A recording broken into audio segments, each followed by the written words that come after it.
my dudes, my name is Tiffany. Welcome back to my series, Internet Analysis, where I like to research and discuss things relevant to social issues and media. It's 2020, I have new hair, and we have a video today. So in this video, I would like to spill some tea on drama and commentary channels. In case you're unfamiliar, drama channels basically cover drama, YouTube drama primarily, and commentary is a big umbrella, but generally it's basically just about sharing opinions on various situations or topics. I'll explain more in detail in a bit. I think drama and commentary are some of the most fast-growing genres right now, so I kind of want to discuss why audiences love this content so much, because I know as a viewer, some of my favorite channels fall under this umbrella. But with these genres becoming more popular and more prevalent on YouTube, I have some questions. Is spilling tea just a fun pastime, or is it a potentially dangerous trend? Does this content promote negativity, hate, and misinformation? By covering YouTube drama, are we monetizing other creators' pain and suffering? Do we use other creators' names and faces for clickbait? Is this unethical? Is it problematic? We will get into it. But first, let's start with commentary. I can't pinpoint the exact beginning of commentary as a formal YouTube genre, so I'm just gonna go based off of my own perspective. When did commentary come across my radar? CODY KO, baby. I have been a fan of Cody's since Vine, and I've watched his YouTube videos from the beginning. And at first he was kind of, trying to figure out his place. He was making vlogs. He found his niche in reaction type content, which he has been making now for about 3 years. Then finally, the internet was blessed with the iconic That's Cringe series with CODY KO and Noel Miller, where they, yes, react to cringe content. What's funnier, the cringe content or Cody and Noel's commentary? All of it is hilarious, and somehow it is more enlightening and entertaining than most other react type content on YouTube. But Cody is not the only ex-Viner to find success as a commentary YouTuber. Enter Danny Gonzalez, Drew Gooden, and Kurtis Connor, to name a few. These three primarily make fun of bad things, be it cringy or weird online content or bad movies. But again, this isn't just simple reaction content. Like, almost anyone could mock bad things for being bad. These guys are truly comedians, and I'm sure they spend a lot of time researching and planning, writing and editing their videos. They also did a comedy tour together last year. So Cody, Noel, Danny, Drew, Kurtis, they are some of the most iconic comedic commentary YouTubers. But wow, can only straight white men be successful in this genre? Are they somehow uniquely capable in pulling off this type of humor? 2 years ago, I was watching a lot of this type of content, but I was feeling so uninspired with my own videos. Then one day I happened to make a video about Joanna Cedillo, kind of comparing and contrasting her quick rise to fame to Emma Chamberlain's. Hello my dudes, today I'm going to be exposing myself in the extensive amount of time that I spend watching YouTube videos every day. And that, my friends, was the accidental start of internet analysis. Today I wanted to do another kind of internet analysis type of video. Before we continue, it's time to shout out today's sponsor, Blinkist. It's the new year, so if you're like me, you have a long list of resolutions. And one of my goals in 2020, which is on my list every year, is to read more. I love reading novels for fun and relaxation, but I also have a ton of nonfiction books on my reading list that I never seem to get around to. So many books, so little time. Blinkist is super helpful for anyone who wants to learn more but doesn't have all day. So basically, blinks are 15-minute summaries of the key points of over 3,000 nonfiction best-selling books on Blinkist. The blinks are available in text and audio to help you understand more about the core ideas in each book. You can use Blinkist to understand a topic quickly, or figure out new topics to research next, or maybe to decide which books you would like to read or listen to more deeply. I really love that you can download to listen offline,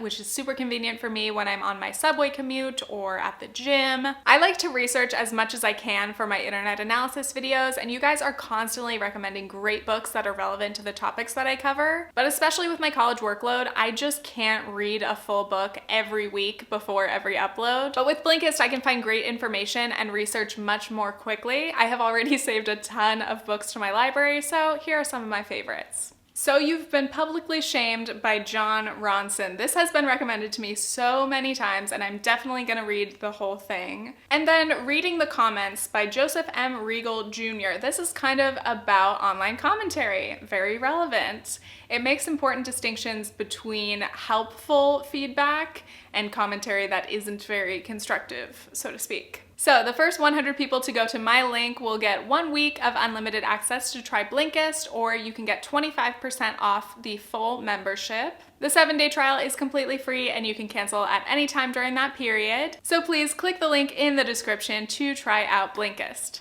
Okay, back to talking about me. I don't know how many of you know this, but I've actually been making YouTube videos consistently for like 12 years. And I used to make a ton of different types of content, and I've always liked sharing my opinions, and I've tried to be a little bit funny, but I could never find my one genre that worked for me. I couldn't stick to the same type of content.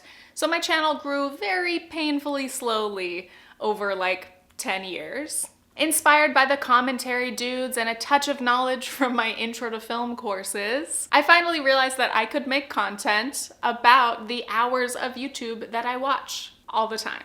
After I posted my first 2 real commentary videos and they performed well, I realized I had a good thing, and I was getting comments from people saying like, wow, it's so refreshing to find a female commentary YouTuber for once. But obviously, there were other non-straight white male commentators. I just hadn't really found a lot of their channels yet, but I will be sharing some of my favorites in a moment. I was getting a bunch of comments from people like, you finally found your niche, like I'm so excited for you, and I just felt so fulfilled. So I'm gonna get soft for a minute and just say I've been doing internet analysis for over a year now, and it has 100% changed my YouTube trajectory.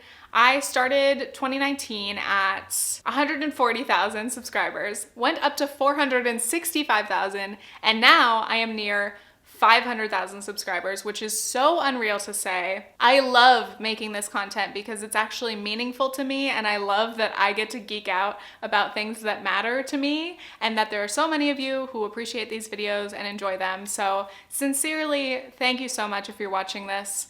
And also, if you dig it, please subscribe. Anyway, now I have been both a viewer and a creator of commentary videos, and I have seen firsthand the benefits of making these videos in terms of views and engagement and actual great discussion that can come out of these topics. So I'm about to describe what I believe are the subcategories of commentary and share lots of my favorite channels, and then I will explain how drama channels and tea channels differ from those.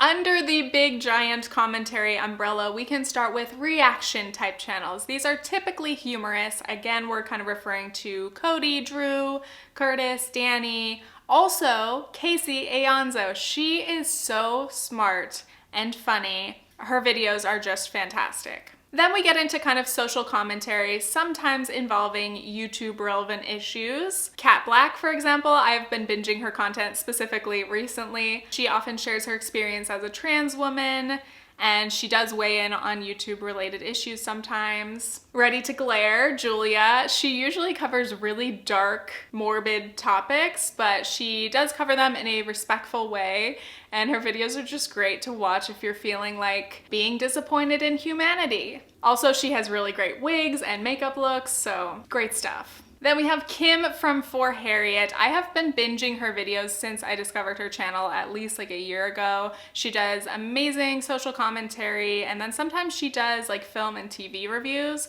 Her Cats movie review recently made me die laughing, and I haven't even seen the movie. Sarah Hawkinson, she's been doing more commentary on her main channel, and I am here for it. I want all the commentary content ever. She also has a second channel, like a horror channel, where she reviews horror movies and stuff. D'Angelo Wallace. D'Angelo squeezes so much wit and information into exactly 10-minute long videos. I am so impressed. Clearly, I cannot limit my videos to anywhere near 10 minutes. He does some kind of reacting to cringy content type of videos. He does some YouTube drama related. It's all great. T1J, he unfortunately doesn't upload very frequently, but every time that he does, I really enjoy his videos, so I would go check out everything he's ever made. Psych IRL, she covers YouTube relevant topics usually, and there's always kind of a psychological or sociological type of angle, and her videos are really well produced, so I'd recommend those. I think those channels that I just listed are probably the most similar to my type of content. But honestly, everyone that I'm recommending right now, I recommend. So watch them. Then I would also say that video essayists fall under the commentary umbrella. So these are usually more long form, usually scripted, dare I say, intellectual. Not that these other videos and creators aren't, but these ones are chef's kiss. Sarah Z, Lindsay Ellis, pretty much all of film YouTube, ContraPoints, Philosophy Tube, their videos are works of art, and I'm truly inspired, but also that kind of feeling where you're like, how am I ever gonna make content this good? I'm not, should I give up now? That's how I feel when I watch their videos, in the best way. And then we have political commentary. I currently love Secular Talk, The Humanist Report, The Rational National, also Peter Coffin and Angie Speaks. They don't make like daily news political videos, but they cover more broad political themes and their content is great. But if you guys know of any other leftist political commentary type of channels, please let me know. I just love commentary YouTube. I can't believe there was a time where I did not watch this. And this is probably 100% responsible for the fact that I watch at least 3 hours of YouTube every day. I love the variety of topics covered by these channels. I love that sometimes they're super niche topics or sometimes they're very broad topics that they spend a ton of time unraveling. I love hearing from all of these different perspectives, even if they do cover the same topics occasionally. And I really love that these creators don't just kind of spew out reactionary responses. They really take the time to write and plan and be thoughtful, and their videos clearly take a really long time to produce. Then finally, there's some crossover between commentary and drama channels. Dare I coin a new term, Dramentary? Not necessary. So to me, a channel is classified as Dramentary if they occasionally or pretty often discuss YouTube drama, but also are not just like reporting the drama, they are giving their opinions. Their commentary is the basis of the video. Luke Alexander, for one, he actually made a video similar to this topic recently, and he made like a little diagram of the spectrum between drama and commentary, which I was on, so thank you. But I consider Luke to kind of be like my YouTube little brother, and I have really enjoyed watching his channel grow over the last year, so check him out. Then we have Smokey Glow. I mentioned her in my last video, Hannah.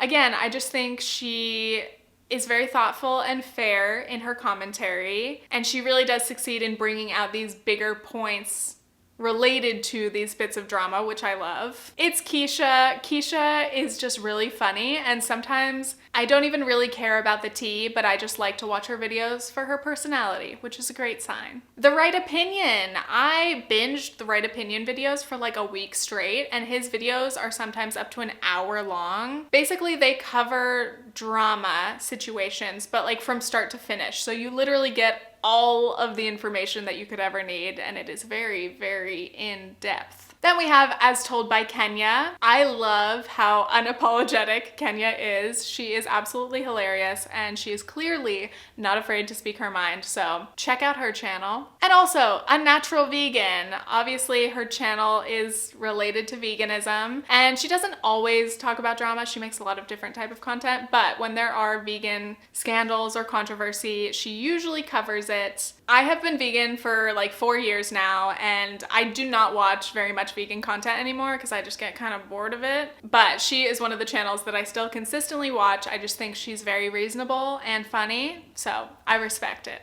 And then finally, we get to drama and tea channels. At the start of the spectrum, we have tea channels like Tea Spill. And I kind of define a tea channel as someone who doesn't really show their face or their voice. More often than not, it's just kind of tea music with screenshots and receipts and text and images in the video, basically reporting on the news without giving away their identity or without showing much of their personality or their opinion on the matter.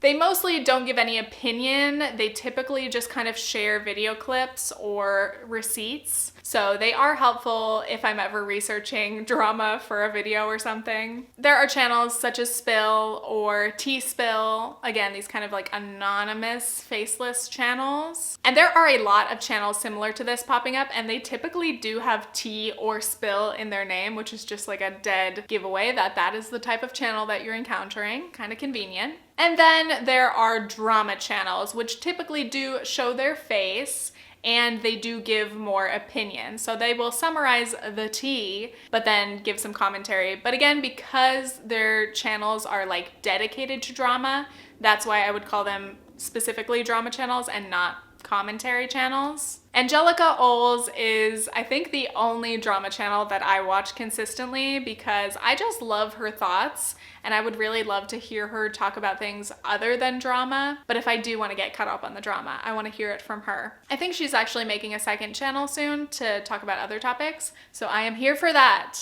On my Instagram, I was asking you guys about tea and drama channels, which ones you like and which ones you don't. And I got almost every positive drama channel response was about Angelika, so shouts out. So now I want to focus on Dramentary and drama channels for a second. These videos and channels are so popular, clearly, because people love drama. Even if you try to not get involved in YouTube or internet drama, there are certain juicy scandals that will pull you in, and these channels will deliver the content. And as creators, I can definitely see why people decide to create drama channels because YouTube is a gigantic community. There is always new drama popping up, so that provides endless content. And if you can make your videos compelling enough in one way or another, you can get a decent amount of views. Obviously though, drama channels have a vested interest in drama on YouTube. Like, that is their content. They need fresh tea to be spilled. They also benefit from these long, drawn-out, complicated, dramatic scandals because they get to continuously make those update videos. So I am about to start my senior year of my media studies degree, hell yeah, and obviously my media studies classes inform my videos and often inspire my topics that I like to cover. But something that's been really important to me specifically is the concept of media literacy. And to me, that is all about what we get out of media and the importance of like being skeptical and critical of all media, whether it's created by people that we like and trust or not. It's always important to have that critical thinking and question what we're seeing and hearing. Okay, so here's the thing. We were just getting into the nitty-gritty of it, and this is the end of part 1, okay? So this is a 2-part video because, first of all, I have a sponsor, hey, and I have a deadline, and I do not have 2 more days of editing to be able to edit the other 20 minutes of footage, so you guys will get another video in a couple days, and that video is gonna kind of cover the pattern of drama coverage on YouTube, and I have some questions about, you know, like, are drama channels and commentary channels, like, journalistic? What responsibilities do we have having these large platforms and talking about drama and these situations? What are the ethics involved? So I think part 2 will be very interesting, but I hope you guys enjoyed part 1. Basically ended up being literally just a list of my favorite channels, but we're here for it, and I hope you guys check out those other channels because they're great. But yeah, stay tuned, and once again, please check out Blinkist. Link in the description. We are getting this knowledge in 2020, okay? We are being efficient in 2020 by splitting our work in half. It's fine. By the way, also let me know what length of video you happen to like if you happen to watch all the way to the end. Shouts out. Some people prefer long-ass videos. Some people say, literally give me an hour of content, I will watch it, and I am on that same page. Some people say, I want this video to be 2 minutes long, and I can't provide that. So maybe you should go watch something else, or just read a BuzzFeed listicle, because that's the only way you're gonna get that. Anyway, please follow me on Instagram for some mediocre pics, follow me on Twitter for some political tweets, and stay tuned because I'll post part 2 in a few days. Okay, thanks, bye!